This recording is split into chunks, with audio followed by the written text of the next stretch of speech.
Tutorial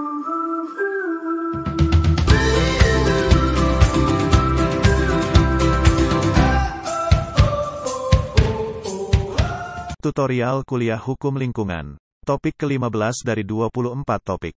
Perspektif Sosiologis Penegakan Hukum Lingkungan di Era Otonomi Daerah. Disediakan di channel Global Tutorial.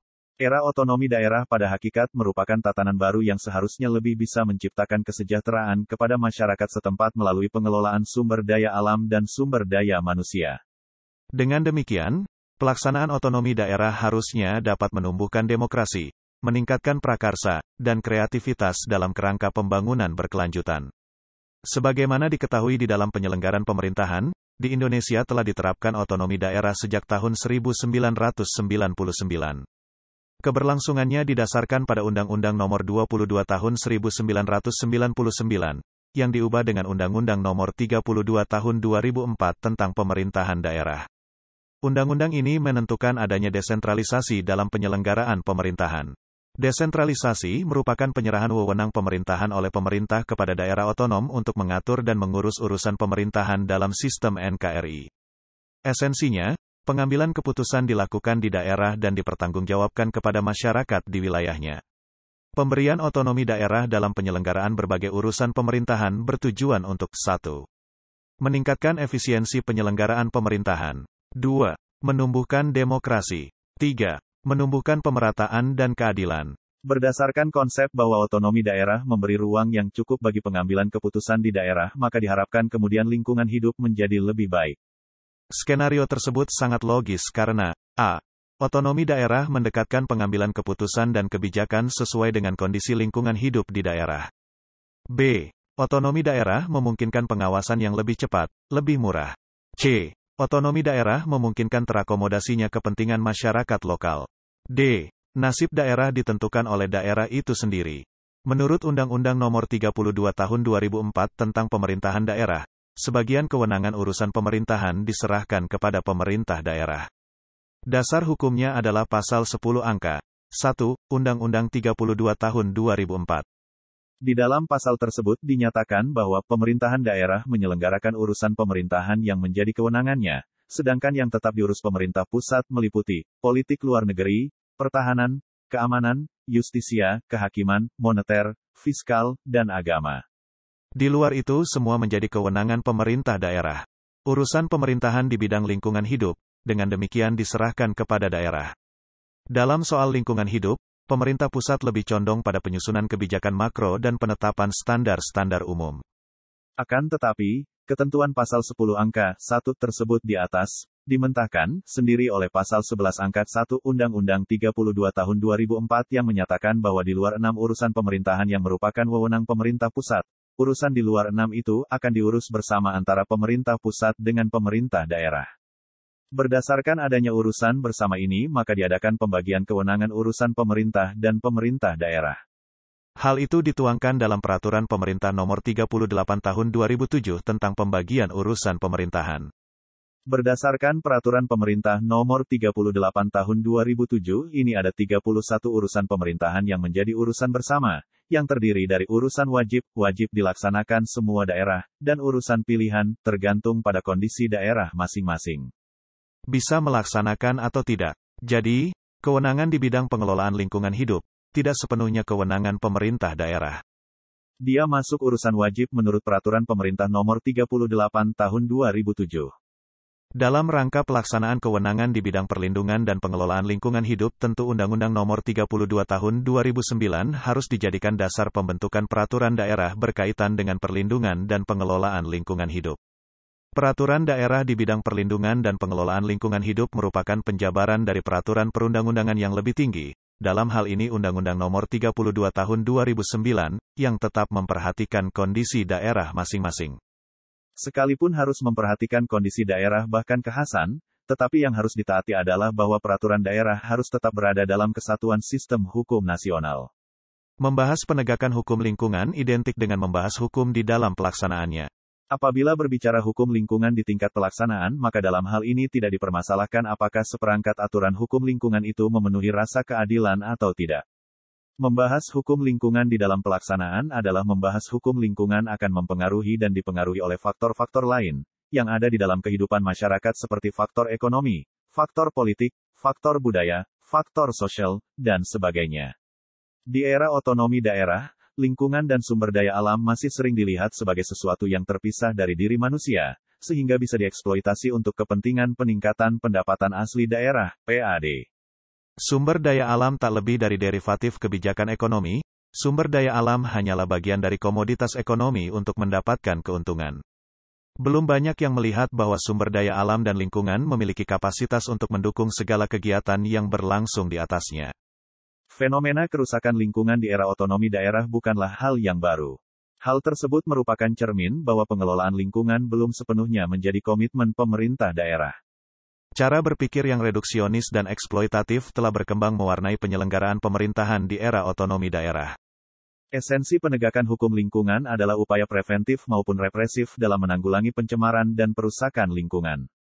Upaya preventif berarti pengawasan aktif yang dilakukan terhadap kepatuhan atas peraturan tanpa kejadian langsung yang menyangkut kejadian konkret. Upaya preventif dilakukan dengan penyuluhan, pemantauan, dan penggunaan kewenangan yang bersifat pengawasan. Upaya represif dilaksanakan dalam hal ada perbuatan melanggar peraturan, dan upaya ini bertujuan untuk mengakhiri perbuatan terlarang tersebut. Akan tetapi, upaya preventif maupun represif dalam penegakan hukum hanya akan efektif apabila penegakan hukum, lingkungan, tersebut benar-benar didukung oleh substansi hukum, struktur penegakan hukum, dan kultur hukum yang memadai. Masalahnya, apakah ketiga komponen tersebut di era otonomi daerah telah benar-benar dapat diandalkan untuk mengefektifkan penegakan hukum lingkungan? Di bawah ini dikaji komponen-komponen tersebut sehingga diharapkan didapatkan gambaran sesungguhnya tentang efektivitas hukum lingkungan bisa dipengaruhi berbagai hal, ketentuan yang tidak terintegrasi. Ketidaksiapan kelembagaan, kultur yang belum mendukung, pemerintahan belum berbasis kebenaran ekologis, ketentuan yang tidak terintegrasi. Di Indonesia, ketentuan pengelolaan lingkungan hidup diatur dalam Undang-Undang Nomor 32 Tahun 2009 tentang Pengelolaan Lingkungan Hidup.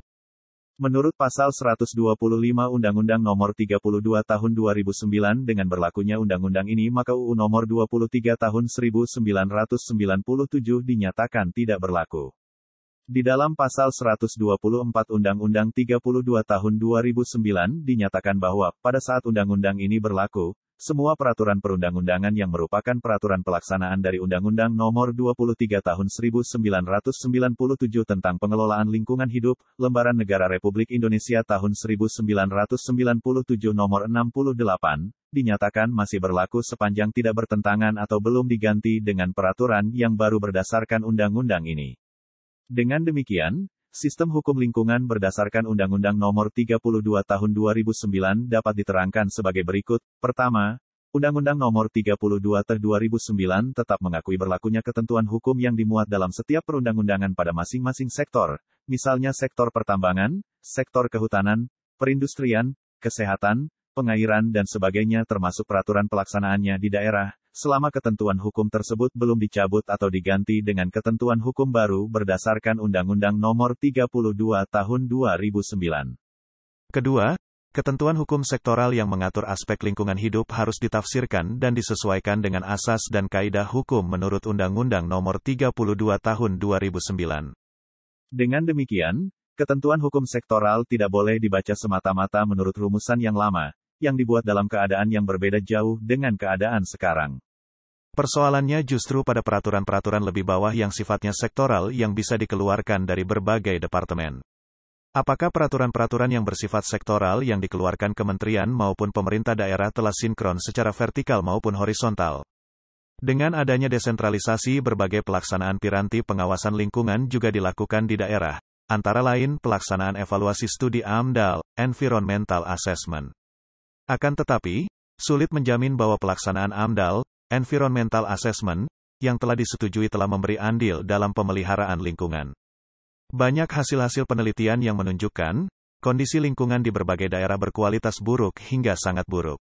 Tidak dapat dipungkiri dalam kondisi yang masih bersifat transisi ini, akibat pengaruh globalisasi dan keadaan dalam negeri kita, masing-masing institusi berusaha untuk tetap survive dengan segala cara berdasarkan kepentingannya sendiri.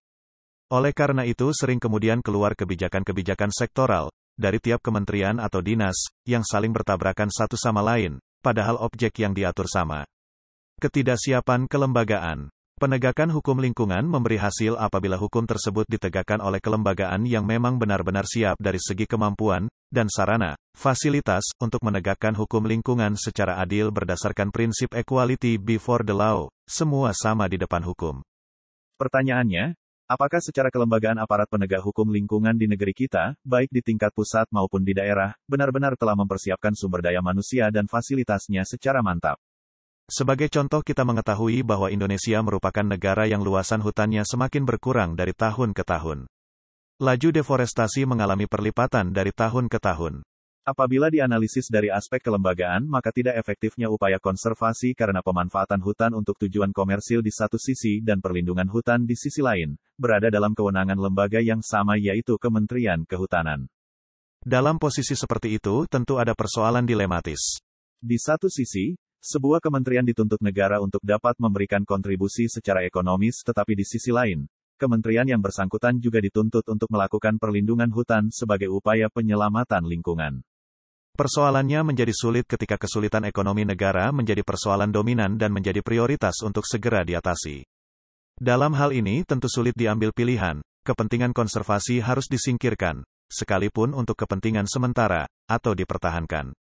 Contoh persoalan berikut adalah kedudukan Badan Pengendalian Dampak Lingkungan di tingkat provinsi maupun kabupaten dan kota. Lembaga ini secara organisatoris bersifat badan, yang tidak memiliki kewenangan eksklusif sehingga sulit untuk melakukan pengendalian kerusakan lingkungan. Untuk melakukannya Badan Pengendalian Dampak Lingkungan harus berkoordinasi dengan dinas lain yang terkait sehingga sering tumpang tindih dalam penanganan kasus lingkungan.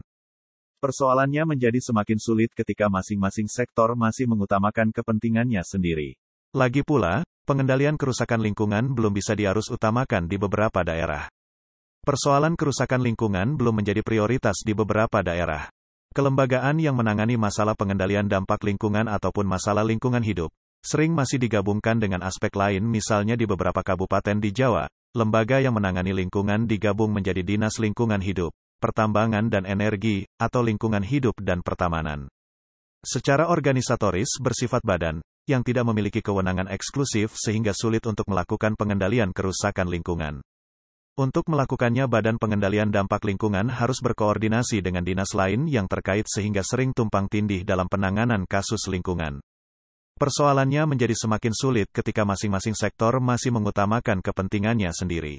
Kultur yang belum mendukung. Persoalan penegakan hukum lingkungan tidak sekadar penyiapan substansi hukum dan kelembagaan yang memadai, tetapi juga menyangkut kultur, dalam hal ini kultur hukum. Persoalan pertama, apakah pemerintah, masyarakat dan pelaku usaha benar-benar mempunyai kesadaran untuk mengedepankan kepentingan perlindungan lingkungan? Apakah kepentingan melindungi lingkungan selalu menjadi bahan pertimbangan setiap tindakan yang akan diputuskan oleh pemerintah maupun dunia usaha di era yang mengedepankan kepentingan ekonomi ini? Barangkali dilihat dari kacamata para industrialis, pencegahan pencemaran oleh industri adalah pekerjaan yang tidak murah dan memperpanjang rantai produksi. Persoalan kedua, berbicara masalah penegakan hukum lingkungan, akan lebih memiliki greget kalau melihatnya bukan dari kacamata keharusan-keharusan hukum. Kalau melihat dari keharusan-keharusan peraturan, maka hasilnya akan mengecewakan, karena ketentuan hukum sering tinggal ketentuan hukum saja. Kita melihatnya dari karakteristik kasus-kasus lingkungan yang terjadi di lapangan, bahwa kasus-kasus lingkungan umumnya merupakan perkara yang menghadapkan pihak industri dan atau pemerintah, sebagai pihak yang kuat, dengan masyarakat selaku korban, yang berada pada pihak yang lemah. Apabila kasusnya harus menjadi kasus hukum yang memerlukan proses litigasi, maka hasil akhirnya akan menempatkan satu pihak di posisi menang dan pihak lain di posisi kalah. Penentuan siapa kalah dan siapa menang dalam proses litigasi yang formal, tentu didasarkan siapa yang dapat memberikan bukti paling meyakinkan. Bagi kepentingan litigasi, pembuktian adalah penting. Pada umumnya pihak yang kuatlah, baik industri dan atau pemerintah, yang dapat memberikan bukti secara meyakinkan daripada pihak korban. Pihak yang kuat selalu memiliki akses, sumber daya dan ekspertasi yang dapat mendukung argumennya, sedangkan masyarakat, walaupun sering dibantu LSM, tetap lemah dalam pembuktian. Pertanyaannya, apabila dalam pembuktian ini pihak yang kuat, baik industri atau pemerintah, dinyatakan tidak terbukti melakukan pelanggaran hukum lingkungan, apakah masyarakat siap kalah secara yuridis? Apakah masyarakat siap menerima konsekuensi bahwa kesadaran hukum tidak sekedar mentaati peraturan tetapi juga menerima dan menghormati keputusan pengadilan? Penegakan hukum lingkungan. Bukan sekedar menerapkan hukum, peraturan. Memerlukan dukungan secara akumulatif dan sinergis antara substansi peraturan, kelembagaan yang menegakkan serta kultur hukum yang mendukung. Penegakan hukum lingkungan menjadi rumit karena persoalan lingkungan di era tatanan sosial sekarang ini terkait dengan masalah ekonomi, sosial dan kepentingan daerah maupun negara di era globalisasi dan masalah kultur menghormati hukum. Dari uraian di atas, dapat dipahami bahwa ternyata penegakan hukum lingkungan di Indonesia merupakan hal yang tidak mudah dilakukan. Penegakan hukum lingkungan tidak sekedar menerapkan peraturan. Apabila demikian cara berpikirnya, niscaya ia tidak akan memberikan hasil, sebab ia memerlukan 3 syarat tersebut di atas secara serentak. Di Indonesia kesiapan ketiga hal tersebut bukanlah hal yang bisa diwujudkan secara cepat sehingga masalah lingkungan di Indonesia selalu terkesan berlarut-larut penyelesaiannya. Banyak hal yang harus dilakukan serentak apabila ada upaya perbaikan lingkungan di masa mendatang demi keberlanjutan kehidupan. Faktor yang paling utama adalah aspek ekonomi. Sekalipun komitmen lingkungan di Indonesia tergolong awal dibanding negara-negara berkembang lainnya, tetapi kondisi lingkungan makin hari makin bertambah buruk. Era otonomi daerah yang cenderung berorientasi pada peningkatan PAD ternyata makin memperburuk kondisi lingkungan. Menjaga dan memelihara lingkungan untuk menjamin keberlanjutan kehidupan, ternyata belum menjadi kepedulian apalagi prioritas. Persoalan-persoalan lingkungan di Indonesia kini semakin meningkat frekuensinya dan kompleks. Jadi tidak mengherankan jika konflik, perselisihan, yang berkaitan dengan masalah lingkungan akan semakin bertambah. Pemerintahan belum berbasis kebenaran ekologis. Bencana alam yang terjadi beberapa waktu terakhir, terjadi antara lain karena orientasi berpikir kita yang menyangkal kebenaran ekologis, ecological truth. Kebenaran ekologis adalah kebenaran yang didasarkan pada sesuatu yang diyakini bahwa manusia adalah bagian dari proses ekologis. Tanpa alam, tanpa makhluk hidup lain, manusia tidak akan dapat bertahan hidup. Kalau manusia melakukan perusakan alam, niscaya akan terjadi gangguan kehidupan dan akan berdampak pada ekonomi. Kesulitan ekonomi yang dialami masyarakat pasti akan berpengaruh pada stabilitas politik penyelenggaraan negara. Inilah basis kebenaran ekologis. Perilaku yang tidak memperhatikan kebenaran ekologis menunjukkan dominannya pandangan antroposentrisme. Antroposentrisme adalah pandangan tentang hubungan manusia dengan lingkungan hidup, yang menempatkan kepentingan manusia sebagai pusatnya. Secara ekstrim, pandangan antroposentrisme menolak keberadaan nilai-nilai intrinsik alam. Muncullah kemudian sikap dan perilaku eksploitatif tanpa kepedulian terhadap alam dengan segala isinya. Manusia mengingkari kebenaran-kebenaran ekologis dan akibatnya terjadilah pemanasan global, bencana banjir, tanah longsor dan lainnya. Sinyal-sinyal yang telah disampaikan oleh alam melalui kejadian bencana alam, mengharuskan kita untuk menemukan kembali relasi yang benar dalam perspektif yang tidak saling mematikan antara manusia dengan lingkungan. Kalau manusia dan masyarakat tidak mau merusak dasar-dasar eksistensinya sendiri, ia harus berubah. Perlu dikembangkan sikap dan kesadaran baru tentang hubungan manusia dengan lingkungan, termasuk tanggung jawab manusia terhadap kelestarian lingkungan hidupnya. Jadi yang harus dilakukan adalah pergeseran pemikiran dari perilaku yang eksploitatif menuju sikap yang lebih menghargai eksistensi lingkungan sebagai penopang kehidupan yang tak terbantahkan. Oleh karena itu, penyelenggaraan kepemerintahan yang menyangkal kebenaran ekologis harus segera diakhiri.